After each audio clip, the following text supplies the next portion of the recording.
Aya and Nellie. Good morning. Good morning. I am your host for Rethinking Freedom. And this morning, I am so excited to have the guests that I have with me in the studio.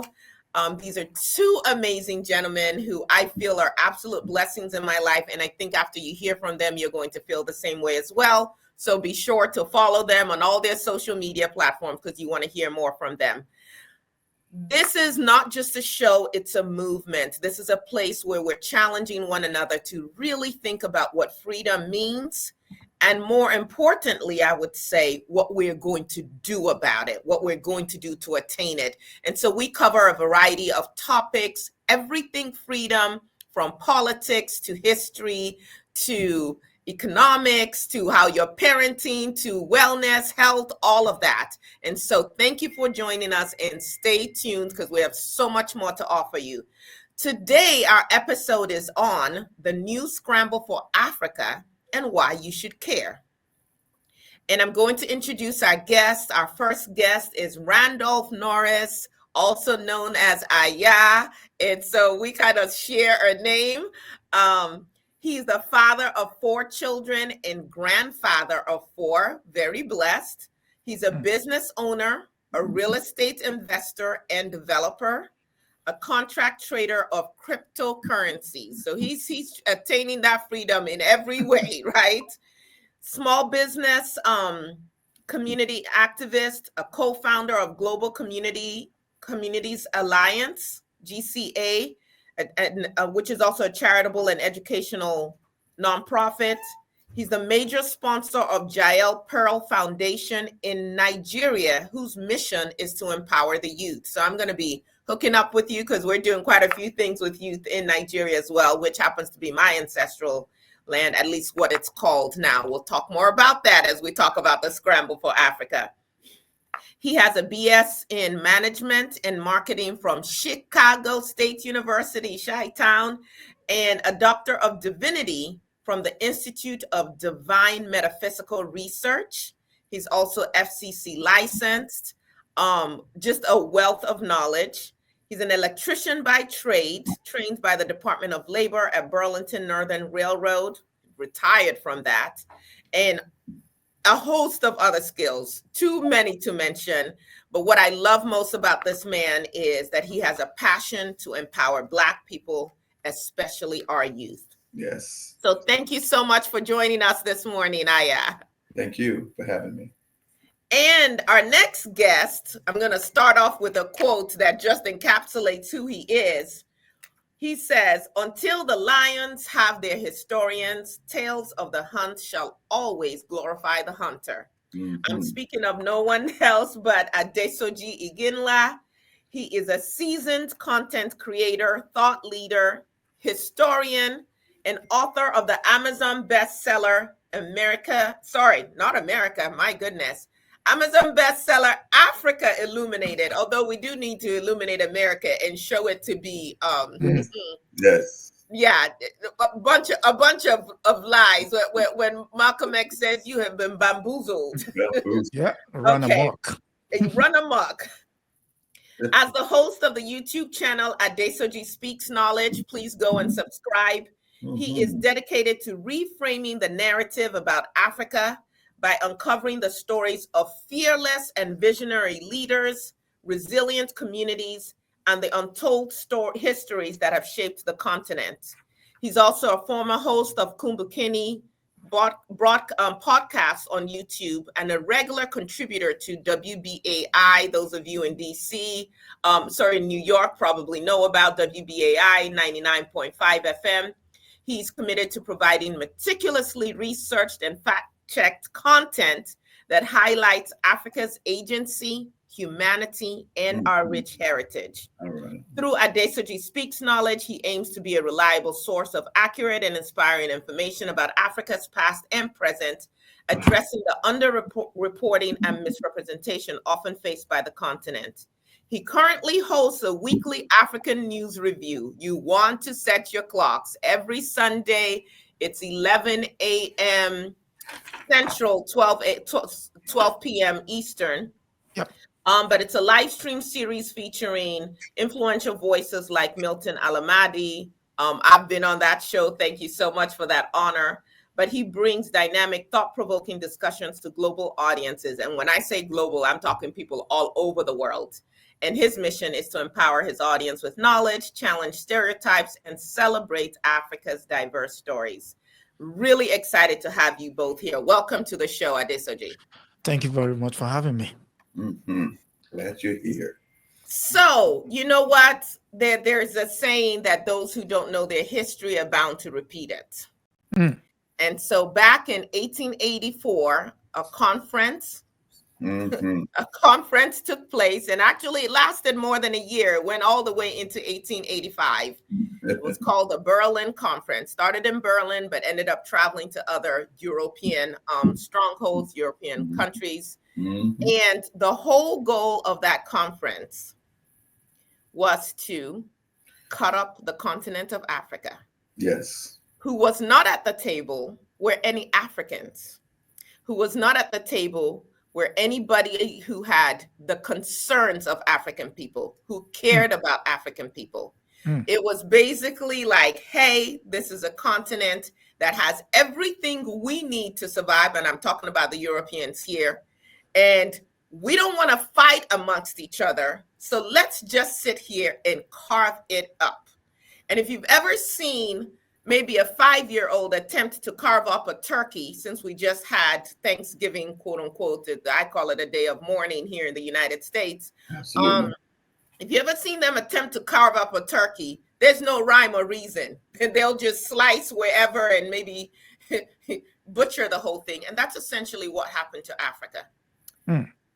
But because I think we have not sufficiently studied it and understood what got us there, what has kept us in that place, brothers, it is 2024, 140 years later, and dare I say, there appears to be a new scramble for Africa. What's your take on it? I'm going to start with you, Adesoji. Okay. Yes, the Scramble for Africa, although on paper the conference was 1884 to 1885, which was late December to early February 1885. What most people don't know is that the Scramble actually started before that, about 3 decades before that. So what the conference only did was bring people to the table to say, let's not fight over land. Let's not fight over this space. Let's understand that this person holds this person holds that, and then let's agree to proceed thereon. But it's also important to understand, how does that bring in everywhere else? Now, that is the second Mahafa, if we're to use that word. It's the transatlantic slave trade happened centuries before that. But now, having had the power, the free labor in the Americas, it's now time for the resources. In order to get to the resources, we should ensure that we're not fighting over the resources. We should come, which is what the Berlin Conference afforded them the chance to do. Most of the attendees were reluctant to come in to the event in the first place. But the moment they realized, if I don't sit at the table, I'll be shortchanged, they all came to the table. And so in 2024 now, we're back at the same thing. Now it's the United States, the Western world, China, and Russia now saying, well, that continent still has the resources we need. And the people. Because we're not giving birth as much as we used to do, but we have free labor. How do we get them? And so we're back to where we are today. And so that is the framing that we should understand the new Scramble for Africa with. I mean, in the course of this conversation, we'll go in depth into what it really entails. But it's almost like a clock that goes round. So you start at 12, and now you're ending back at 12. The Scramble started it, what we have now, and now we're going back to the Scramble. It's almost like a reset. Let's scramble again.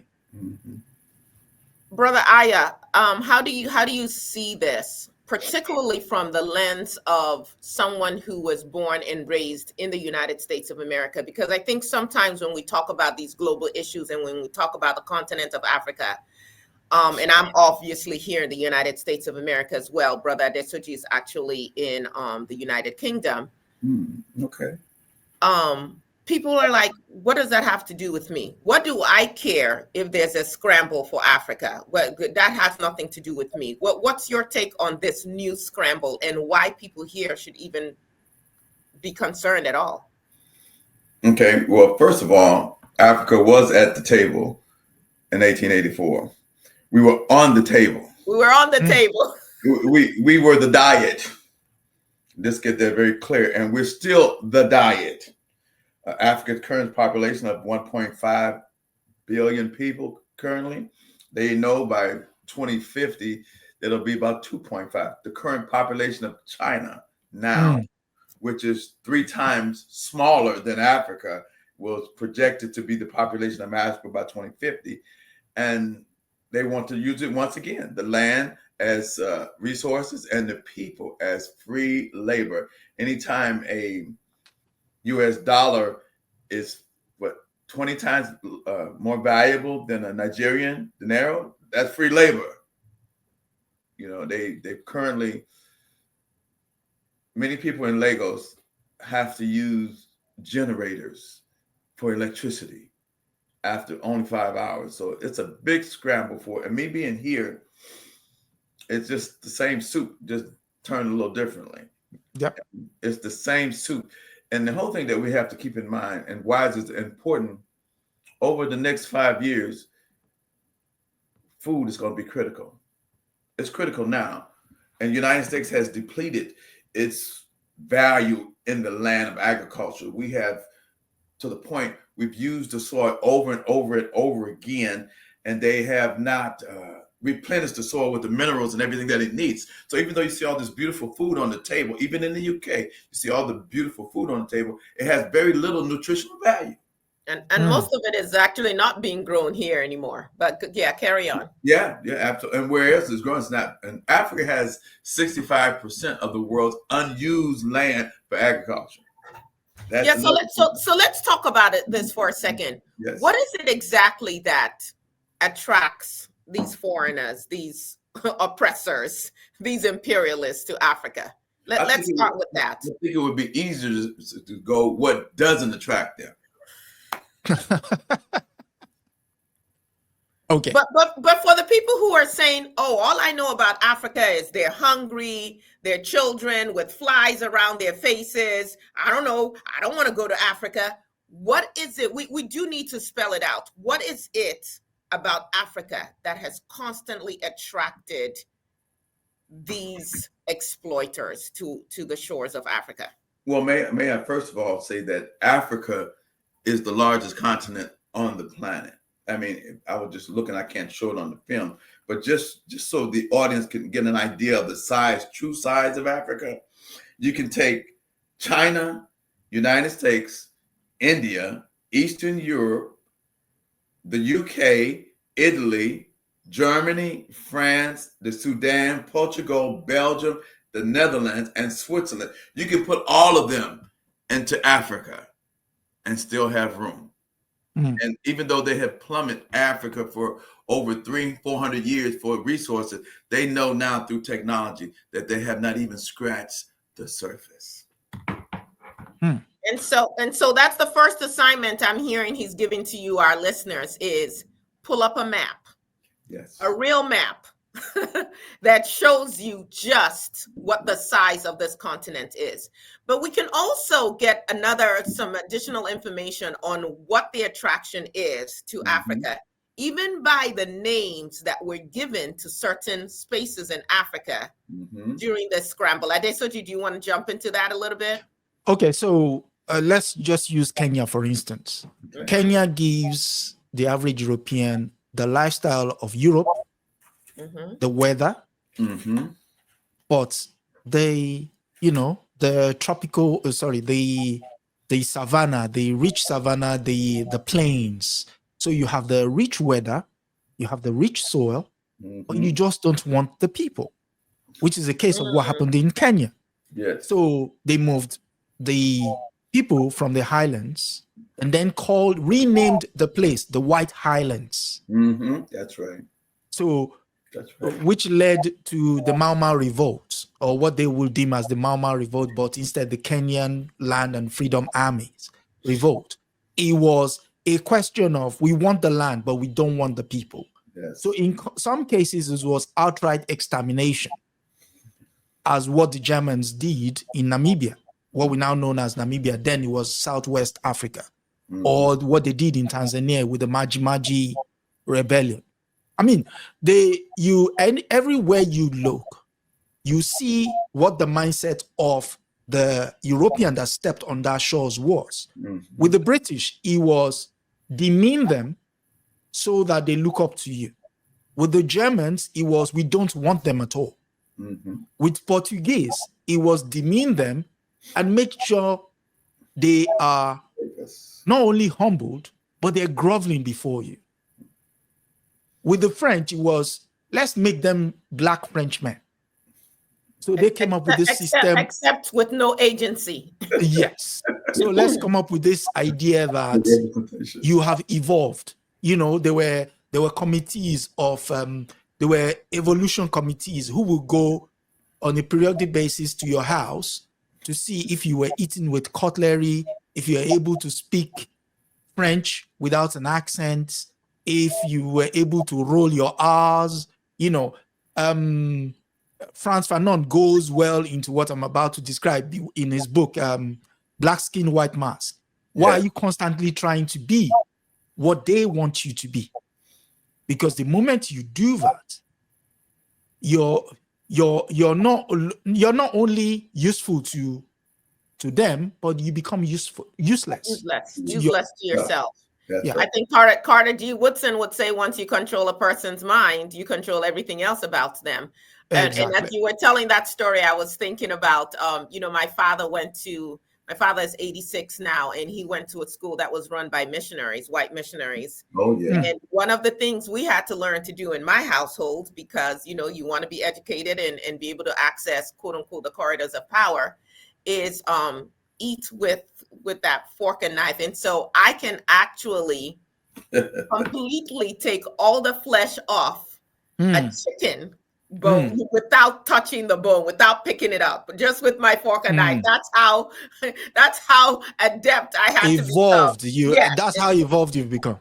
Yes. But going back to what is in Africa, we can look at some of the names like the Ivory Coast, which, by the way, is still called Ivory Coast. Yes. And why would it have been named that? Well, because availability of elephants. Yeah. And the ivory. Right. Ghana used to be called what? The Gold Coast. The Gold Coast. Yes. Yeah. Why? Because they could pull out a whole bunch of gold. And so everywhere on Africa was not this, as they would say, wasn't the white man's burden of, we are coming to civilize the uncivilized and give them God and so on and so forth. We always had God.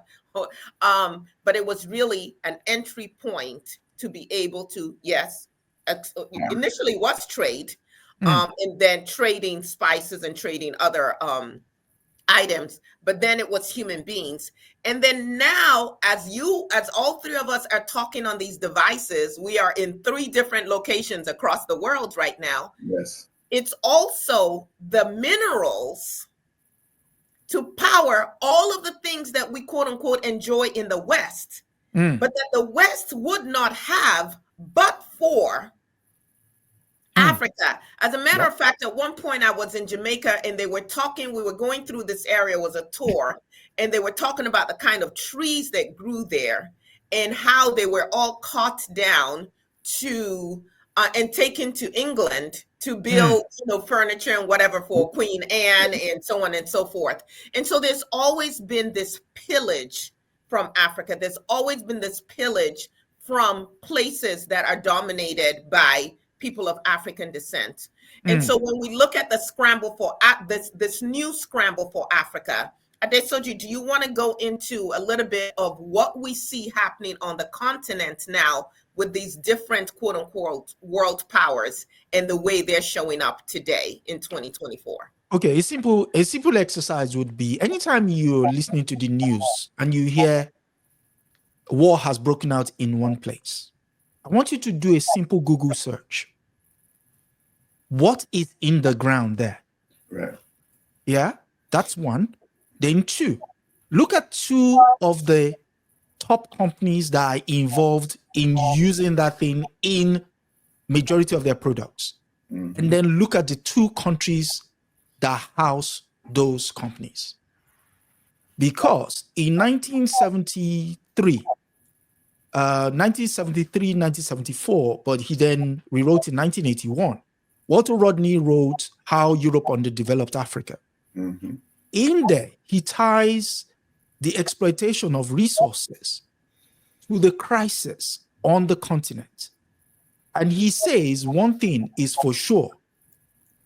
As long as you have those resources, you will never be allowed to industrialize, which is why you were talking about the use of generators in Lagos.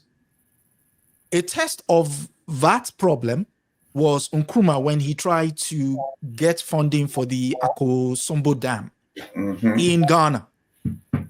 The World Bank, again, which is another tool of the imperialists, ensured that that money did not come out. That's right. Which led to him writing the book, Neocolonialism, The Last Stage of Imperialism. And if you think that book is a conspiratorial story, no, in fact, there was a letter recently released by the CIA which says the reason why they don't want that book to circulate. That book was taken off Hyman Brothers. They were supposed to publish that book, but they released that book because they didn't want their hands dirty. Mm-hmm. Again, when we talk about why it's important to the American audience, most of these stories that we read in books at that time would have seemed too far-fetched. But when you now read Susan Williams' White Malice, it's in there that the CIA documented everything they wanted to happen on the continent, right from the use of uranium for the two bombs they dropped in Hiroshima and Nagasaki, which came from the Congo, to the fact that when Lumumba came forth and said, we're going to use our resources to better the lot of African people, the CIA director chief in Congo at the time said, this man is dangerous to us. Where have you heard that word, dangerous to us? They also used it. So are you saying that our taxpayer dollars here in the United States are being used to fund division, absolutely, in wars in other countries for the benefit of so-called people here? Yeah, you wanna weigh in on that a little bit? Yeah, the answer is absolutely. They've always been used that the United States is the #1 country on the planet for propaganda. And one of the things they taught us as a child, I'm 68 going on 69 years of age, I was taught that Tarzan saved Africa. Come on now. A white man that swings on a tree civilized all these natives. This is where I was brought up. So one of the solutions for Africa, if I may charm on this, is that we got to do a whole new brain wash. We must rewire our brains as Africans globally. That's the first step. The first thing we must realize, and we want to get into the solution, is that we have to realize that we've been lied to about everything all our life. Not some things, everything. They'll throw a little bit of truth in there, but it'll be coated with nothing but lies. And we were taught that Africa was uncivilized. And when I do the homework, it's extremely civilized. Some of the greatest universities started in Africa. And the learning, and that the Moors went into civilized Europe. So there's a lot of things that we're not taught in the States, still not taught, that the Moors went into Europe, Spain and Europe, and civilized it. The kings of Europe lived in barns with animals, but the Moors had to come up and teach them how to build castles. They should check out John Henry Clark, because he definitely goes into that. Yes. Henry Clark is one of our greatest historians ever. And if you want to know anything, if you want to help rewire your brain, go back and study Henry Clark's work. And so, unfortunately for us, there's a lot of it available on YouTube. If you're not able to read, you can still listen and learn. We need to use, this is what can bring the field level. We use the technology to our advance. And one of the things, you talked about the Berlin Conference of 1884. We have to go back even further than that, but we can start there. We need to get rid of these borders that they created. The Europeans created these borders that we have. You have two countries where they're the same tribe bordering each other, but they're two different same countries. ethnic group. Yes. Yeah. So what we have to really redo is get rid. I think, what is her name? The ambassador, Dr. Arikana. We got to meet her here. Have you met her? I am going to try and get her on this show because she is a wealth of knowledge, and I absolutely love her courage and her passion. Yes. Well, we have to unite is what we have to do. Yes. See, what the Europeans have done to us, it looks like a tragedy, which it is, but in the long divine sense of the thing, it's a blessing. Because now it's a wake-up call, because see, they scattered us all over the planet. UK, United States, Brazil. I mean, we're all over the place, right? So when we get rid of these borders, this is why they're scrambling for. They want to keep us divided because they know we're going to get rid of these colonial borders. All we need is those 5 regions. Dr. Africana brought up the point. All you need is a north, south, east, west, and central Africa, and that is the lock. But then you have to see that we of the diaspora all over the planet, we're the key to unlock Africa's true power. I mean, I think of the United States alone. If just in the United States alone, we have enough intelligence, wisdom, and knowledge. If united, we can unlock Africa and free them from everybody's domination. And then they will be at the table as a negotiator and trader, as opposed to being on the table as the food. But that's what we must continue to dialogue, but more than dialogue, we have to act. I made a promise to myself and several others in our generation. I'm the baby boomer generations, and we made a commitment that we're not leaving the planet until we change the trajectory. We must change the trajectory of our people, because when my generation is gone, if we haven't changed the trajectory, all hell will break loose, and it will be a perpetual sense of slavery for hundreds of years to come. Wow. Interesting. So I do want us to, if you all want to just jump in, let's talk really quickly, because again, I'm going to this foundational level because there are people who truly don't know what resources are coming from Africa and how those resources have powered the rest of the world. Well, can I tell you that? We can talk about rubber, right? Yeah. Uranium. Actually, 30% of the uranium that's used to power France comes from just one country, Niger. That's right. Right? We can talk about the tea, the cocoa, all of you who love chocolate, where that comes from. We can talk about oil. We can talk about, go on. What other things? Gold. 30% of the world's cobalt, which is for the phones and everything, comes from Africa. 30% of the world's gold, diamonds, iron comes from Africa. Wasn't the largest diamond just on Earth? Yeah, that's true, in Botswana. And we don't own it, apparently. It's going to be you don't own it. Yes. Exactly. South Africa got freed from a political standpoint, but when it comes down to the economics, the Europeans still run South Africa. That's yes. Right. In most of these countries, there's anywhere that's going on is that the blacks appear to be in control, but underneath the surface, they're not controlling anything. Yeah, I think the British will call that indirect rule. How about you, Adesoji? I know you wanted to chime in. Okay. So what I wanted to say is, when I was talking about how Europe underdeveloped Africa, Walter Rodney, he said, be mindful that the wars that will be fought will not be wars of ideology. It will be wars of profit. That's right. The wars you currently have on the continent right now are wars of access to make profit. That's right.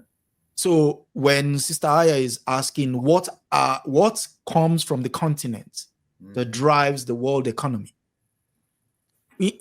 it's not just what comes, but it at what cost. So that because you cannot just take without. Okay, so let's start with rubber. Rubber was the first one. Rubber was, farmed extensively in the Congo.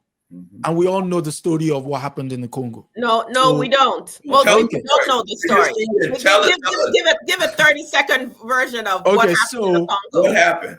So in the Congo, in order for King Leopold to get his rubber, and which made him a very rich man, and we all know rubber is the source of tires that turns the world's wheel.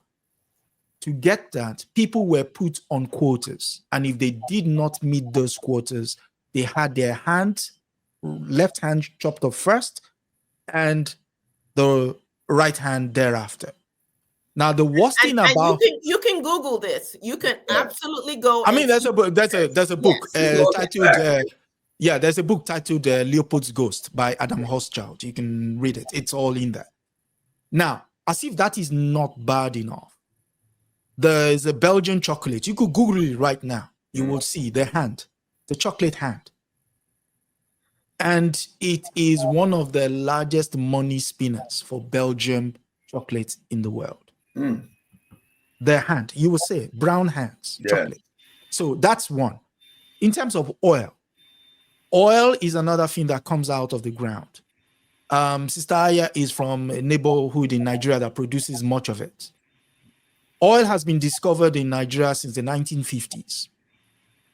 The byproduct of that oil exploration is gas. Nigeria has not found a way of capturing that gas in commercial sense. So what does Nigeria do? Nigeria flares that gas. When you flare that gas, what you happen is you create a long-term environmental effect, acid rain, and what have you. So most of those areas are inhospitable for human beings. Yes. Wow. So you have long-standing communities. It has changed the ecosystem there. Animals are completely extinct in those areas.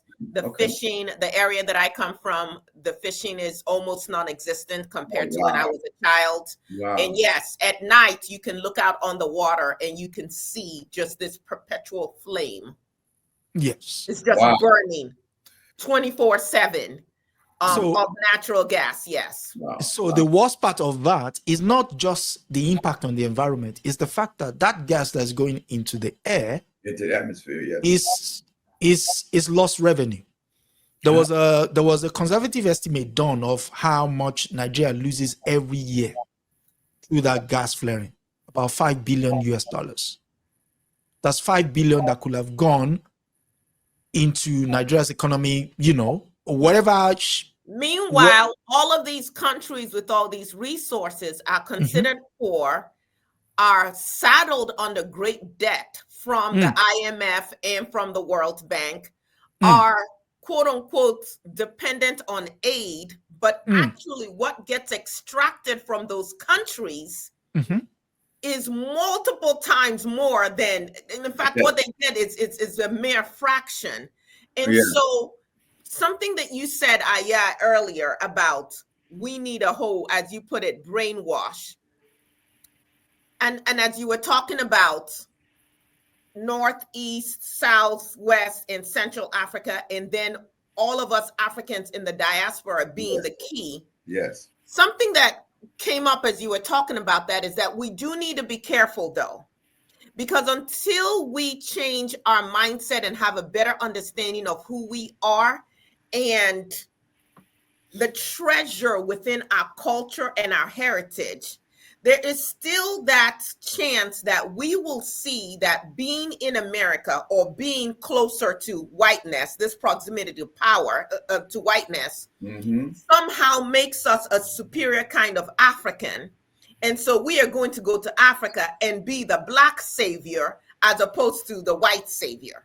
Well, the thing about that. Hold on. And one of the reasons I say that is I am seeing more and more of my African brothers and sisters who were born outside of the continent who are saying, I want to repatriate, I want to move back to Africa, I want to move to Africa. But what they're doing, in my humble estimation, is a form of gentrification that we see in the US and we don't like. Right. So you don't like it when white folk suddenly move into the chocolate city or move into a section of Chicago or move into a section of Baltimore or Detroit or whatever and push you out and push your culture and all of that out and make it a haven for themselves. But that is essentially what wealthy Africans in the diaspora are doing in Africa, where it's, I'm not going there to understand the culture and really build up that environment. I am going there to find an easier place to lay my head down. And I also want, I basically want to take my comforts from the West over there and keep you heathens out. And that's how we ended up with Liberia, Sierra Leone to a certain extent as well. Absolutely. And so as we talk about this scramble for Africa, we can talk about China, and I hope we can get into that, and how they're maneuvering differently from France, different from the US, different from even Turkey and Russia. But there's another player in the scramble for Africa, and I would say that would be Africans in the diaspora. Yes. But are we, and that term scramble just makes my skin crawl, are we going to rebuild? Or are we going to just get a piece for ourselves? Well, that's when it comes down to the African culture. It's a unity. We have to focus on unity. African, look, Matrice said, Africa for Africans. I'm in the diaspora. I have no intentions on taking in Africa for myself. My concern is the youth of Africa taking over Africa completely. Yes. And then we in the diaspora are simply their tutors and guides, and they can seek our advice and seek our investment in them. We must invest in them. We have to, like you said, we go in there to gentrify. That don't help them at all. So what we have to focus on our children of Africa. We have a educational program that we want to make sure we instill in the Africans, and then come up with greater ideas. You guys have heard of this STEM program, STEM, STEM, but we came up with, and we're working on the curriculum now, called STEAM Square. STEAM, science, technology, engineering, arts, cultures, and math. But then the spiritual component is the square, where we teach them self-respect, thoughtfulness of others, that entrepreneurial spirit, being accountable and calm, and being mindful of who they are. When you train and condition our youth to have a STEAM square mentality, then they hold their own. We want our children to be able to hold their own. Remember when we were growing up, our children were little, they always say, let me do it, let me do it. Well, this was what we want to do with the Africans. Let them do it. Let them do it instead of trying to do everything for them. Give them the resources that they need. That is the responsibility of the diaspora. If we only took 1 or 2% of our wealth and gave it to the Africans in a systematic, methodical way, they can change the game without asking permission. And just in the United States alone, I'm not sure about the UK, but I'll use Chicago. Chicago, blacks in Chicagoland area represent a $50 billion cash cow, not 15 million, a $50 billion cash cow. And if we just turn 30% of it back onto ourselves, just through purchasing food, toilet paper, toothpaste, soap, deodorant, hair care products, cleaning supplies, things that we use ourselves, that's a $15 billion annual stimulus package that we've given ourselves. Now, if you do that on a national level, it's just under $450 billion annual stimulus package that we give ourselves. So we can take care of ourselves as well as invest additional resources into the African continent, not telling them what to do, but being helpful and showing them how to do it. Sounds good. Brother Adesoji. Yes. I mean, to buttress your point, Malcolm X, in establishing the Organization of Afro-American Unity, Yes, underscores it with 5 points, one of which is social responsibility and, building in community.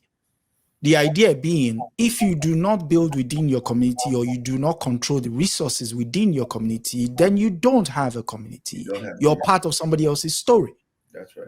And the reason I say that is, you bring it back to the continent. Cheke Diop wrote a book in 1974 titled The Case for a Black Federated Nation.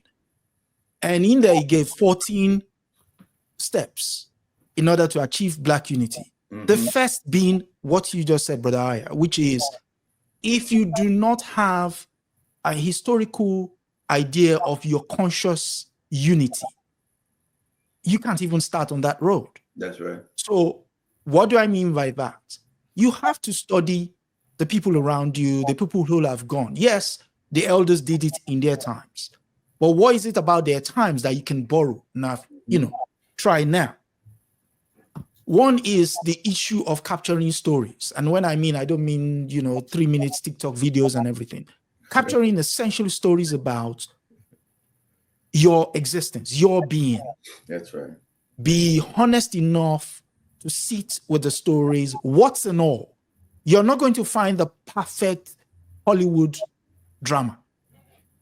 Our leaders come with flaws. They have their own flaws. So, but you have to be able to look past some of those flaws in order to embrace what it is they're telling you. A case in point is, what's his name? W.B. Du Bois.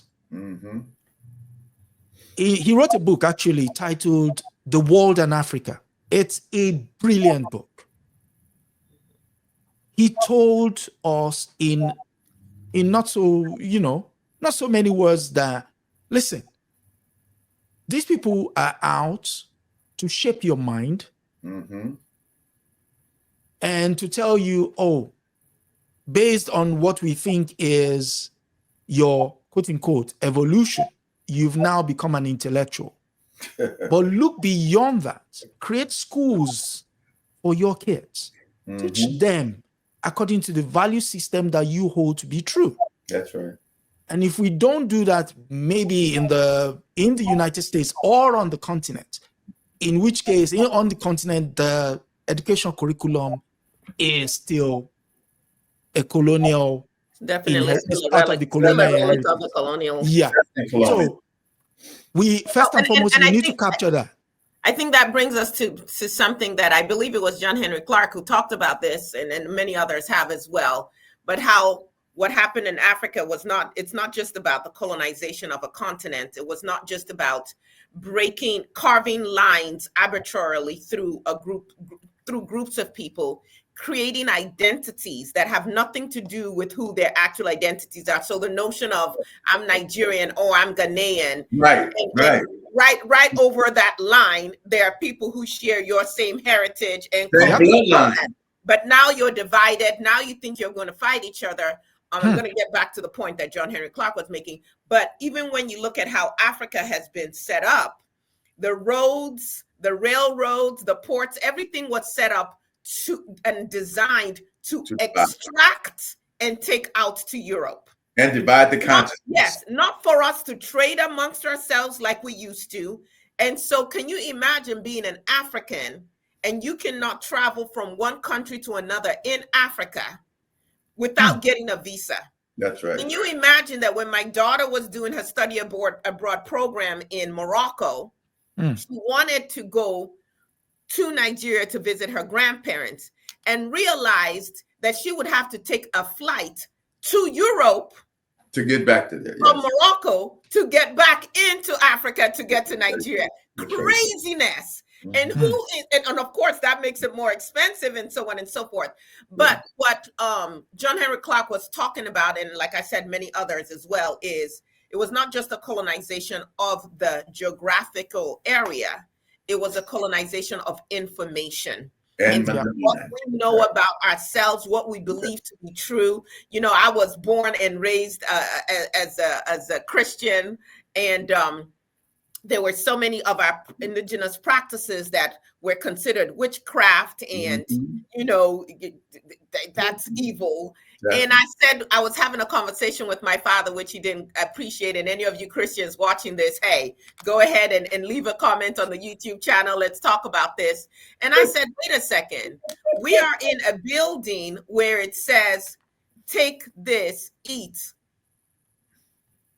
my body, drink this, drink my blood in memory of. I'm like, wait a second. If I did an African ritual and I said, eat this like you're eating somebody's body, or drink this like you're drinking somebody's blood, you guys will throw your hands up and pour holy water on me. But somehow when it's done in the church, when it's done under the auspices of our great white savior, you all of a sudden don't think anything of any of that. You can have a crucifix that you wear around your neck, and that's not an idol.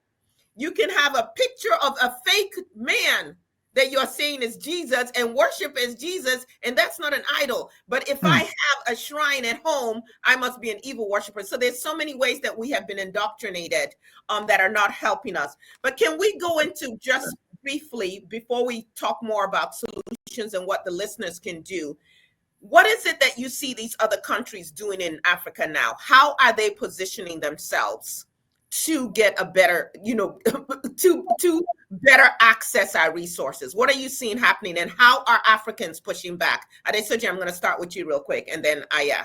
Okay, so like 1 minute. Give us a we quick have to. Okay, so we have to understand how each of these countries go in. Now, in the case of Portugal, Portugal doesn't really have a say anymore. So technically, its colonies are free for anyone that wants to, move through. With regards to the English, it's the British, it's more or less, they've been pulled into the Commonwealth. The Commonwealth still acts as the funnel in order to get in there. For China, China is, I will go to you. I'm not going to tell you how you run your government. All I'm asking is, I want this stuff. How much do you want for it? Or what do you want for it? No judgment. With the United States, is you've got to democratize. What does that mean? Don't worry, we'll figure it out. We'll decide what it means. By the way, we don't want this. We don't want Aya as your leader. Get rid of Aya. But who cares?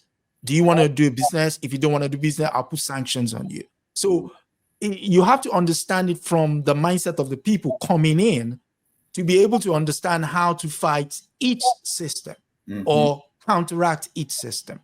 So there is not one blanket idea of how to go about it. With the case of the French, you can clearly see what's been transpiring on the continent recently. The countries that used to be, quote unquote, under their influence are now saying, enough of that arrangement. We need to renegotiate. So. And some people don't have an idea of how extensively France was still running all of these countries, where you are, quote unquote, an independent sovereign nation, but you have to deposit all your reserves in France. And so all the interest is going to them. They're basically still running your military. Everything. They have right of first refusal on all the contracts in your country. That's ridiculous. Yes, Brother Aya, please go ahead. Well, that's just a point in case. We just have to stop being bullied when it's all said and done. And it's difficult to do that when you have your own individual team. But a fist, which is a united front, is different than hands. That's why they listen. I want you to understand something very simple.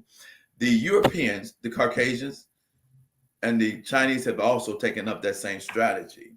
They spend billions and billions and billions of dollars annually to keep us divided. Misinformation, propaganda, yes. You got to understand that. And being afraid of each other, because what do Africans in America think about Africans on the continent?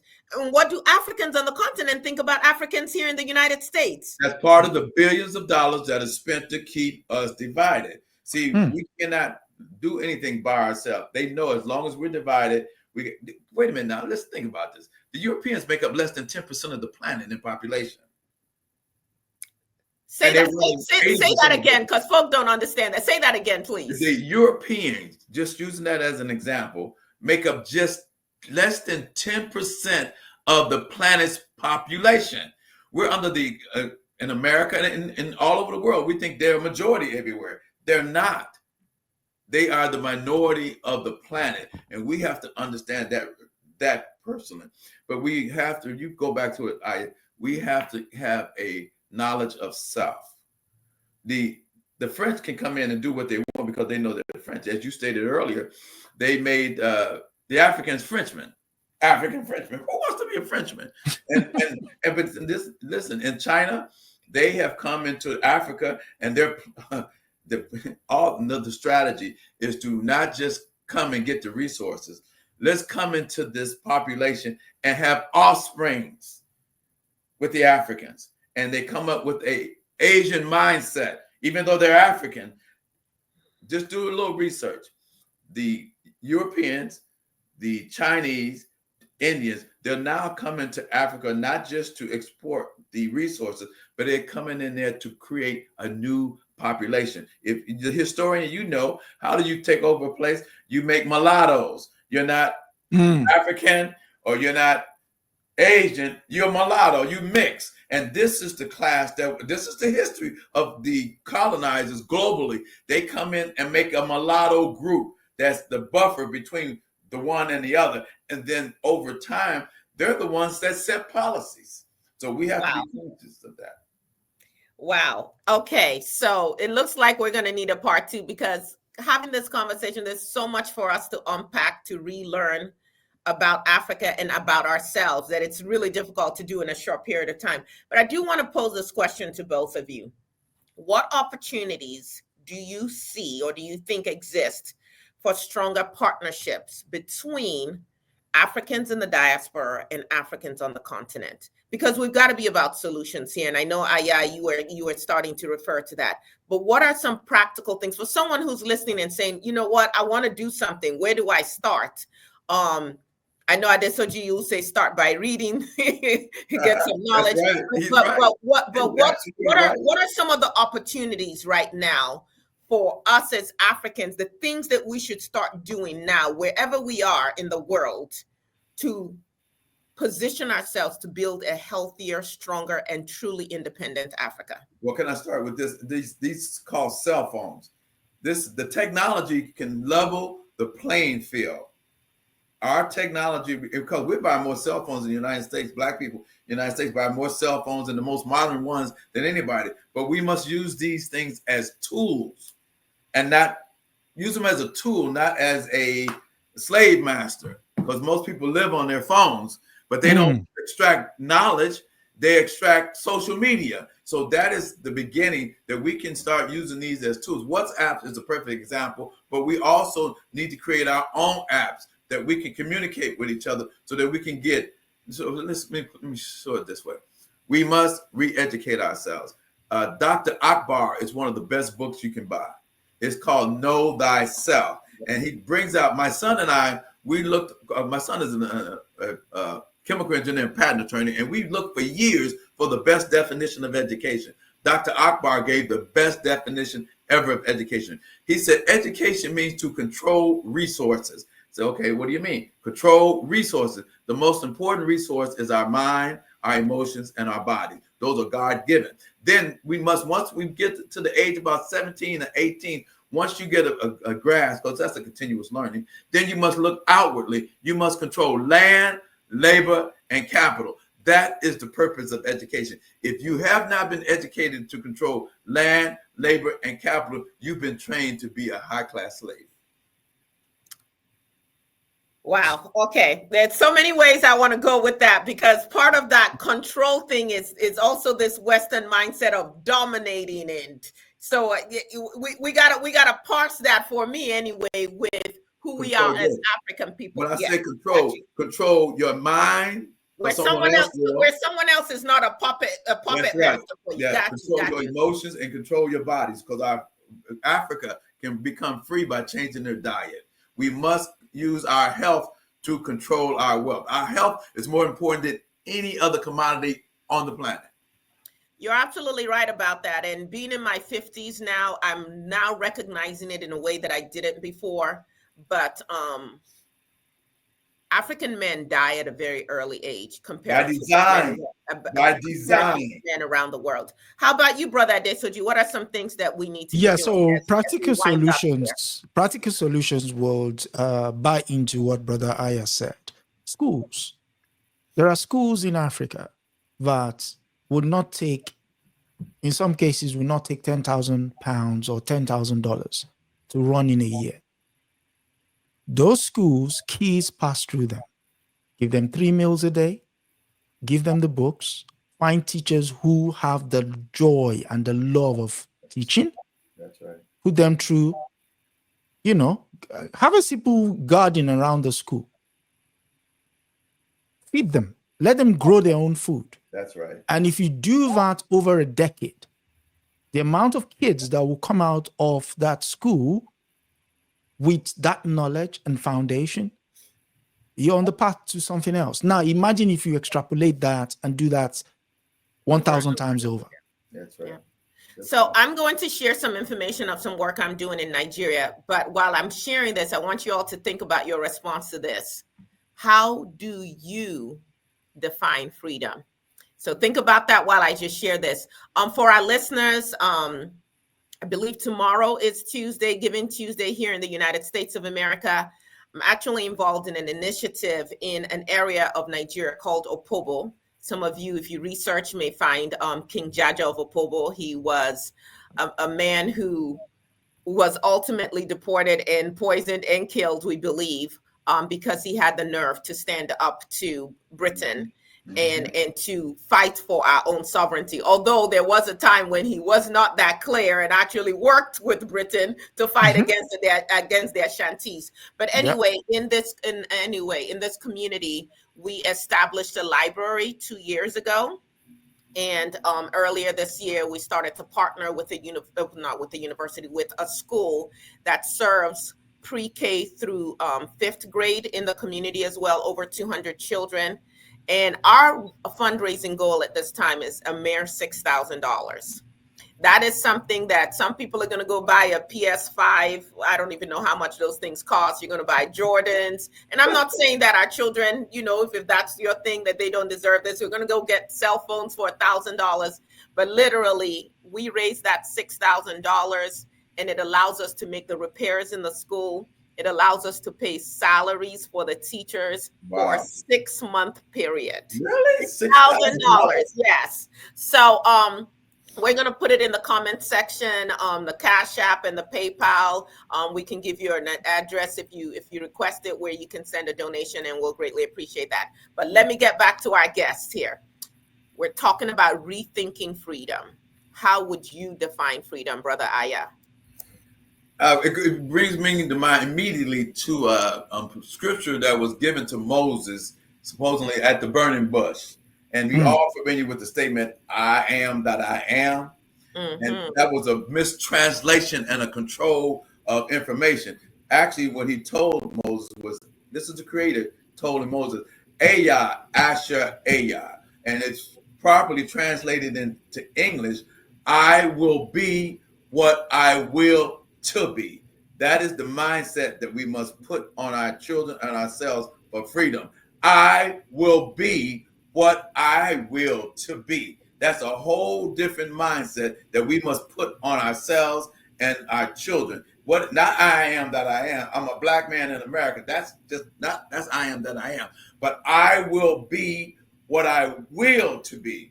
I can be the sun, moon, and stars and everything else. I can be the engineer. I can be the chief. I can be whatever I will to be. That's a whole different mental construct. That is powerful. How about you, Brother Adesoji? How would you define freedom? Okay, so I'll use the word 30-second version. I'll use the words of MLK. He says freedom is knowing that your oppressor will never voluntarily give you freedom to the oppressed. That's right. The freedom to know that. The moment you know that is the case, you will take your own freedom, because there's no use talking to anyone about your freedom. And you know what, John Henry Clark, again, I keep evoking him. I actually had a chance to work for him right after law school. I moved to New York City. Yes. And wow. I just wanted to sit at the feet of this man. And so when we have these kind of conversations, I'm constantly thinking about that man's discipline. But what he also said was, freedom is not given, it's taken. If you got to sit around and wait for someone to negotiate, and I think that's part of the issue with the independence of Africa, is that we sat around waiting to negotiate for our freedom to be given to us. We really needed to take it, and it's time to take it back again now. So I want to thank all of our listeners. This was just the beginning Follow these men on their social media handles. It will be in our comment section as well. Certainly like and subscribe to the show. Hit that notification button and definitely share it. We are trying to reach 1,000 subscribers by the end of this year, and we know we can do it. And please support us in everything that we're doing. And thank you so much for listening to Rethinking Freedom.